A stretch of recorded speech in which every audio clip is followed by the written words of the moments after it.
আদাব। মুজিববর্ষ উপলক্ষে গণপ্রজাতন্ত্রী বাংলাদেশ সরকারের মাননীয় প্রধানমন্ত্রী দেশরত্ন শেখ হাসিনা বাংলাদেশকে দারিদ্র্যমুক্ত, ক্ষুধামুক্ত, আধুনিক রাষ্ট্র গঠনের লক্ষ্যে যে কার্যক্রম পরিচালনা করছেন তারই ধারাবাহিকতায় যাদের ঘর নেই, বাড়ি নেই, জায়গা নেই, তাদের জন্য প্রধানমন্ত্রীর উপহার।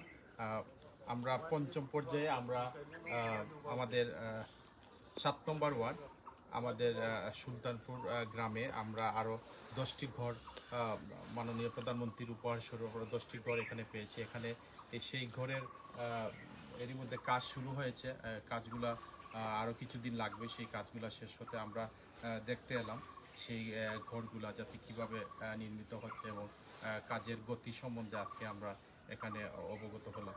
আমরা চাই দেশের প্রতিটি মানুষ যাতে অন্ততপক্ষে তাদের নিজ ঘরে থাকুক, নিজ ঘরে বসবাস করুক, সেই লক্ষ্যেই কিন্তু আমাদের মাননীয় প্রধানমন্ত্রী দেশরত্ন শেখ হাসিনা সেই ঘরগুলা আমাদের গরিব অসহায় মানুষদের মধ্যে বিতরণ করছে। আমাদের ইউনিয়নে গত সময়ে অনেক কম ঘর ছিল।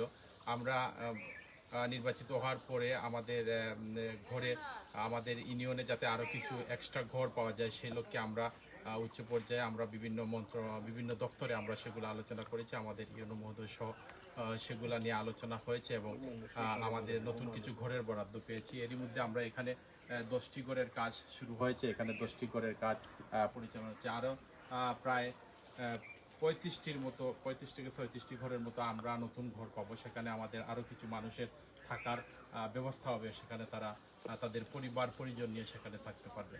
আমরা আবারও আমাদের তাজপুর ইউনিয়নবাসীর পক্ষ থেকে আমাদের মাননীয় প্রধানমন্ত্রী দেশরত্ন শেখ হাসিনাকে আমরা আমাদের মানুষের পাশে দাঁড়িয়ে মানুষের দুঃখ দুর্দশা দূরীকরণ করা যায় সেই লক্ষ্যে আমরা কাজ করে যাব এবং তারই সাথে সাথে গণপ্রজাতন্ত্রী বাংলাদেশ সরকারের আমাদের প্রধানমন্ত্রী যে উদ্যোগ নিয়েছেন সেই উদ্যোগ যত শতভাগ সাফল্যের চোখ দেখে সেটি আমাদের প্রত্যাশা থাকবে। আমরা যারা এই ঘরগুলা ব্যবহার করবেন তারাও যাতে সযত্নে সেই ঘরগুলা রাখেন এবং ঘরের পরিচর্যা করেন সেটি আমাদের কামনা থাকবে। আমরা সেই ঘরগুলো একটু দেখাবো।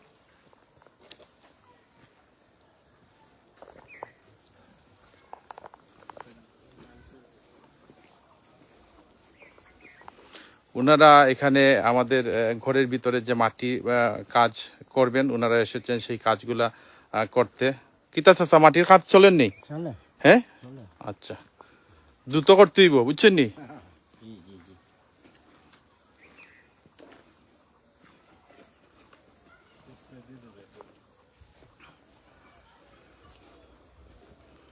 বসবাসের জন্য অত্যন্ত ভালো একটি জায়গা। এখানে মাটিও খুব বসতি মাটি, ঘরগুলো মজবুত যাতে হয় সেই লক্ষ্যেই কিন্তু ওনারা কাজ করে যাচ্ছেন। আমরা চাই আমাদের এলাকার যে ঘরগুলা নির্মিত হবে সেই ঘরগুলা যাতে ভালো হয়, মানসম্মত হয়, যারা থাকবে যাতে সুন্দর পরিবেশে থাকতে পারে এবং গুণগত মান যাতে থাকে সেই লক্ষ্যেই কিন্তু আমাদের বিভিন্ন জায়গা ঘুরে আমরা সেগুলা দেখে থাকি। ও একটু বাড়া পরে দেবো